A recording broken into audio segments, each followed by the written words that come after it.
Bonjour vagabonds, bienvenue à vous qui écoutez cette première émission du podcast de lavoyageothèque.com, l'épisode 0, non parce qu'il est nul, mais simplement parce qu'il s'agit de l'épisode pilote, celui qui ouvre le bal d'une première saison de podcast que j'espère riche et fructueuse, aussi bien pour vous que pour moi. L'épisode 0, c'est celui qui a pour but de lancer l'émission. Vous découvrirez donc aujourd'hui une partie des coulisses de ce podcast et du blog auquel il est rattaché. Qu'allez-vous y trouver ? Des trucs sympas, c'est sûr. Mais après tout, peut-être que cet épisode portera bien son nom et qu'il sera vraiment nul. Seul vous pourrez me le dire. Restez avec moi. Vous écoutez Plume Vagabonde, le podcast de lavoyageothèque.com. Une fois par mois, retrouvons-nous pour un entretien avec un écrivain voyageur ou pour une lecture sur le thème du voyage. Avec Plume Vagabonde, évadez-vous!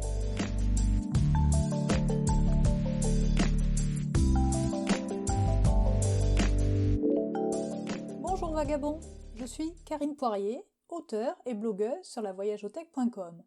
Et si je m'adresse à vous en ces termes, chers vagabonds, c'est que moi-même je suis une vagabonde de première catégorie. J'aime à croire que ceux et celles qui vont m'écouter, donc vous, chers auditeurs et auditrices, j'aime à croire que vous aussi avez cette âme de voyageur, cette âme de celui ou celle qui erre sans but précis, sinon celui de vivre libre. Si vous vous reconnaissez dans cette aspiration à la liberté, alors je crois que vous ne m'en voudrez pas de vous saluer de la sorte, vagabond. Que le voyage soit physique, que vous arpentiez notre planète aussi souvent que vous le souhaitez, ou que vous soyez un incorrigible rêveur dont la pensée s'égare sans cesse, vous trouverez dans ce tout nouveau podcast, Plume Vagabonde, de quoi rêver, vous inspirer, vous inciter au départ, ou même à vivre vos rêves. Pourquoi un podcast ? Commençons par le début. À l'origine, il y a un blog, lavoyageothèque.com. Non. Avant, il y a un récit de voyage. Non, il faut encore remonter plus avant dans le temps. Un voyage au long cours qui a changé ma façon de voir la vie. Ou plutôt qu'un réel changement, ce voyage n'a fait que confirmer les choses dont j'avais finalement l'intime conviction. J'ai pu me payer le luxe d'avoir le temps de passer un an à sillonner les routes du Canada, des États-Unis et du Mexique en famille, à bord d'un camping-car. En 2017, je venais de prendre un nouveau chemin sans m'en douter encore. Au retour, en 2018, après avoir tenu un premier blog de ce périple nord-américain, l'idée d'en écrire un récit de voyage pour partager notre expérience s'impose. Je coécris avec mon mari, parenthèse nomade, un an de voyage en famille. Le livre est publié en avril 2019. Je fais alors connaissance avec le monde de l'édition et surtout le milieu de l'auto-édition. On pourra y revenir plus tard dans d'autres podcasts si ce sujet vous intéresse. Poursuivant sur ce chemin qui me mène je ne sais où, lavoyageothèque.com naît en juillet 2019 pour promouvoir la littérature de voyage, car je constatais par ma petite expérience d'auteur dans ce domaine qu'elle était bien peu mise en avant, aussi bien dans les librairies que sur le web. Pourtant, la littérature de voyage est très dynamique et elle possède un réseau d'inconditionnels lecteurs. Mais pour véritablement en saisir toute la richesse, on n'a pas d'autre choix que de se rendre dans des festivals dédiés au voyage ou aux carnets et récits de voyage, parfois dans quelques librairies spécialisées, mais il faut bien reconnaître qu'elles sont peu nombreuses en France. Il existe en réalité des milliers de trésors qui se cachent aux yeux du plus grand nombre. Tous ces livres sont incroyablement inspirants, incitent fréquemment à se dépasser, à oser sauter le pas, à vivre ses rêves simplement. Et parce que l'on ne pourra jamais connaître tous les recoins de la Terre, même en passant sa vie entière à voyager, lire les récits d'autres voyageurs nous emmène à la découverte du monde et de ses habitants, vous fait vivre des émotions intenses, ressentir des atmosphères particulières, vous entraîne dans la frénésie d'une ville, propage la senteur d'une fleur, la moiteur de l'Asie à la mousson, le goût du thé pris en plein désert. Ces récits vous emportent au bout du monde lorsque le déplacement physique ne peut se faire, soit par manque de temps ou d'argent, soit par impossibilité physique. Je ne serai jamais alpiniste, par exemple. J'ai le vertige en montagne, pas qu'en montagne d'ailleurs. Jamais je ne pourrai vraiment voyager dans des pays très montagneux. Je le sais, cela me désole, mais c'est comme ça. Alors, je me nourris de l'expérience d'autres personnes qui savent transcrire ce qu'elles ont vu, mais aussi ce qu'elles ont ressenti face aux paysages et aux populations rencontrées, et dont elles mettent en avant la culture et les mœurs sans jugement, juste pour transmettre, faire connaître, révéler à ceux qui ne pourront jamais voir la beauté du monde et la richesse de sa diversité. Le blog est donc né de ce constat de manque de visibilité de la littérature de voyage pour le grand public. Le développement du podcast n'en est que le prolongement. L'émission a ainsi pour but de mettre à l'honneur les écrivains voyageurs, leurs voyages et leurs périples. Dans ce premier épisode dit de lancement, pas d'invité encore.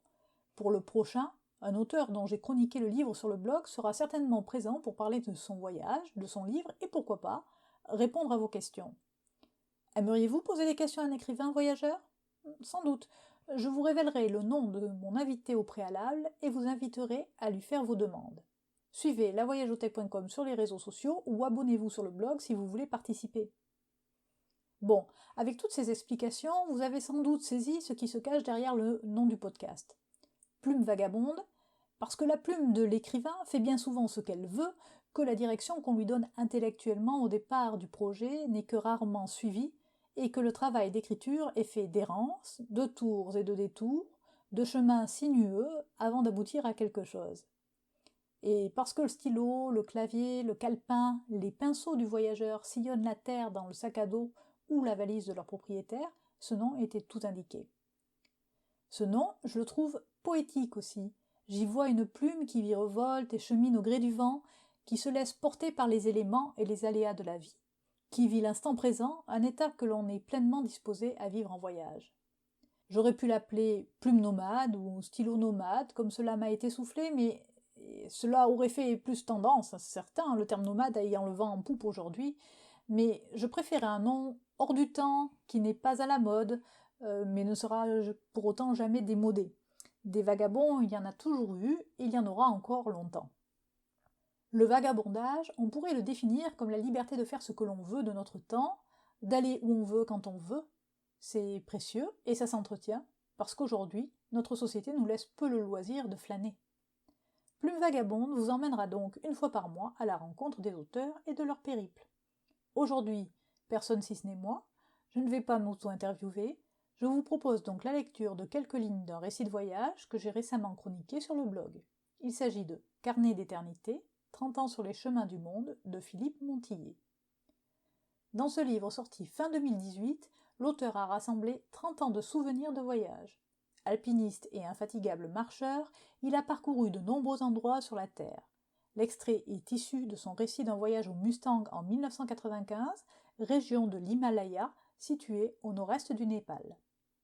J'espère que ce court extrait vous permettra de saisir toute la richesse de la littérature de voyage et vous donnera envie d'en découvrir davantage.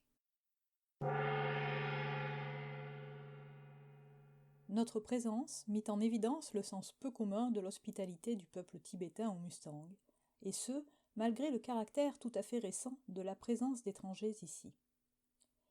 Les invitations à boire le thé au beurre salé, un supplice et la tsampa, farine d'orge grillée, se succédèrent, tous voulant nous voir de près et rire de nos accoutrements, de nos expressions et de notre langue. D'un village à l'autre, durant ce séjour privilégié, nous effleurions un art de vivre simple, matériellement très modeste, et où la nature et le religieux sont omniprésents.